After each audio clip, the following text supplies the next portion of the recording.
Ji-hyuk pedaled hard, the wind rushing past his ears.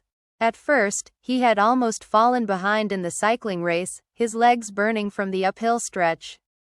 But somewhere along the way, his determination kicked in. He pushed harder, overtaking one cyclist after another, and in the final stretch, he surged ahead, crossing the finish line first. His male friend, who had finished behind him, came up smiling and slightly out of breath. "Every time I ride with you, Ji-hyuk," he said with a laugh, "it's like I'm racing against myself." Before Ji-hyuk could respond, his girlfriend arrived, also holding her bike. She gave him a playful but slightly annoyed look. "Next time, could you at least stay in front of me when we ride together?" she said. He opened his mouth to reply, but his phone rang. Ji-hyuk answered quickly, his tone turning serious. After a short exchange, he said into the phone, "I'll be there in an hour and a half." His girlfriend's smile faded. "Where are you going?" "I made a reservation for our 300th day anniversary." "You didn't tell me about it earlier," Ji-hyuk replied calmly. "I can't make it tonight." He started to walk away, but she called after him, her voice sharp. "If you leave now, we're done." Ji-hyuk stopped, turned slightly, and explained, "Besides work matters, I can't have dinner with you tonight." Her eyes narrowed. "So, you still don't plan to marry me?" He didn't answer and left for the office. When he arrived, he went straight to see one of his subordinates. "Where exactly did things go wrong?" he asked. The subordinate shifted nervously. The problem, it turned out, was that he had ignored the latest instructions, resulting in the materials being cut to the wrong size. The deadline for these materials was only 2 days away, and there was no way to recut them properly in time. Worse still, this wasn't the first mistake, this was the third in a row. At this point, Ji-hyuk no longer saw it as a simple error. It was incompetence. Thinking quickly, he decided the only solution was to have the materials cut somewhere other than the usual workshop. As he turned to leave, he overheard the subordinate mutter, "Stone tiles aren't like tofu. You can't just cut them with a box cutter." "Yes," Ji-hyuk said without looking back, "I heard you." Before leaving, he handed the man another task. "Don't get this one wrong," he warned. Uno arrived at the cafe whose interior design she had personally worked on. She had poured weeks of effort into it, choosing every color palette, every texture, and the perfect arrangement of lights. But the moment she walked in, the client greeted her with a frown. "I've decided to change the ceiling," the client announced abruptly. "I want it open style instead." Uno hesitated for a moment before answering. "That's possible, but it will delay the opening date." The client shook her head firmly. "That's not an option. I've already sent out the invitations on social media. The opening has to be on schedule." Then, leaning closer, the woman added with a hint of threat, "If you don't do it my way, I won't make the second payment." Uno's eyes sharpened. She straightened her posture, speaking in a calm yet firm tone. "If you go down that road, then I'll have to demand compensation from you as well. Because your late payment has already delayed the project, I haven't been able to take on other jobs. I've already given you all the materials for the interior design, so I'm not worried if you report me." The client blinked, taken aback by Uno's unwavering stance. Her threatening tone softened almost instantly. With a sigh, she confessed, "Honestly, I just wanted to push you to finish faster." Uno didn't say much after that. But the exchange made one thing clear, she could stand her ground when she needed to. Later, Uno sat in the cafe, laptop open, her fingers tapping steadily on the keyboard as she went over design layouts. A friend who worked there approached her with a teasing smile. "So, when will the poor Uno finally get to open her own Hanok-style studio?"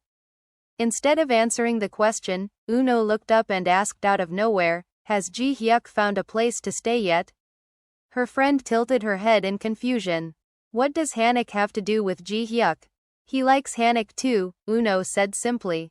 Her friend narrowed her eyes and smirked. "Why are you so stupid? Why can't you just tell him how you feel?" Uno let out a short laugh, but there was a hint of sadness in it. "How could I tell him when he already has a girlfriend?" "You're seriously in love with a playboy like him?" her friend asked, incredulous. He's not a playboy, Uno replied quickly. He just dates a lot. But only one woman at a time.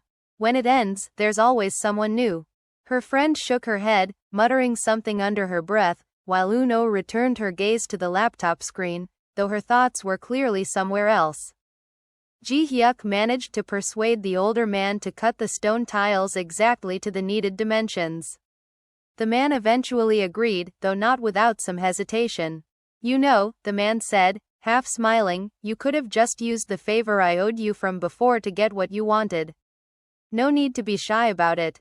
But Ji-hyuk seemed to have forgotten about that old favor, or at least, he didn't want to rely on it. Later, Ji-hyuk went to meet a woman involved in the project to explain the solution he had arranged.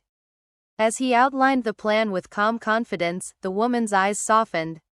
She was clearly impressed by how hard he worked, how dedicated he was to getting things done despite the setbacks. Then she asked, almost curiously, do you still want to just enjoy life on your own? Ji-hyuk's expression didn't change. It's easy, he replied simply, as if the matter didn't require much thought. Meanwhile, in another part of town, Ji-hyuk's father was celebrating his retirement with his friends. They laughed, toasted, and reminisced about the years gone by. One of them brought up Ji-hyuk. When we ask him when he's getting married, his answer is always, later, okay. Ji-hyuk's father chuckled but admitted, I hope he gets married in the next 2 or 3 years. That led to a lively discussion. Some of the men spoke about how many people tried to marry off their children before retirement, worried that after retirement, fewer guests would attend the wedding. Others joked that they envied Ji-hyuk's father for retiring after completing his full term, and even managing to secure a new job as an advisor before his official retirement date. Most of them, in contrast, had been forced to leave earlier or had trouble finding something to do afterward. Ji-hyuk's father smiled and shook his head. You all are complaining about your lives at a time when you should just enjoy the moment. That evening, Ji-hyuk met with his siblings at a cafe to discuss their father's retirement celebration. After 33 years of work, they wanted to give him something meaningful. What if we just give him money? Ji-hyuk suggested. And to make it look sincere, we shouldn't give too much. They laughed at his logic and continued tossing around ideas. But in the middle of their discussion, their father, on his way home, happened to walk past the cafe. He glanced inside and spotted them. Curious, he leaned in closer to peek through the window. Ji-hyuk's younger sister noticed first, her eyes widening. Dad, she whispered in alarm. They quickly went outside to greet him. His father looked at them with mild suspicion. So, why are you all gathered here? Ji-hyuk was quick to cover. We just happened to bump into each other. His father didn't push further, and in the end, they all walked home together, the unspoken secret of their planning still. This was the moment when Uno was scammed by a second-hand goods seller who ran off after handing her a box filled with worthless junk. By pure chance, Ji-hyuk happened to be nearby, sitting in his car, when he saw her negotiating for the item on the street. The next thing he knew, Uno suddenly took off running after the scammer. Without hesitation, Ji-hyuk jumped out of his car and sprinted after them. His long strides quickly closed the distance. In a few moments, he managed to catch up and block the scammer's path. Under pressure, the man returned the $30 he had taken from Uno and promised to deliver a brand new heating fan as compensation. Later, Uno and Ji-hyuk arrived together at the same cafe she had visited earlier that afternoon. Inside, a large group of people was waiting. It turned out they were volunteers for a construction community project. The meeting that day was to review and discuss the design plans for a house they would be building entirely through volunteer work. The atmosphere was lively. Everyone was eager to share ideas, and Ji-hyuk listened intently as Uno presented parts of the design. The next morning, as Ji-hyuk's father prepared to leave for work on his final day before retirement, he opened the door to find all 3 of his children standing outside, waiting for him. Surprise, they said in unison. We're taking you to the office on your last day. They each offered him the same warm wish. Have a great day at work, Dad. Even his wife joined in, stepping forward with a gentle smile. Yes, enjoy your day, she added. For a brief moment, he stood there speechless, clearly moved. Despite it being his last day, Ji-hyuk's father worked as if it were any other. There was no slowing down, no air of finality, just the steady, disciplined pace he had always kept. During the retirement ceremony, he stood at the podium and delivered a short speech filled with wisdom for his colleagues. Then, back at his desk, he began packing his things neatly into a box. When it was time to go, he removed his employee ID card and held it for a moment before setting it down. Inwardly, his thoughts were bittersweet. Though there were many proud and precious moments, I feel empty. But that's life. I am like a flame that suddenly turns to ash after burning with all its passion.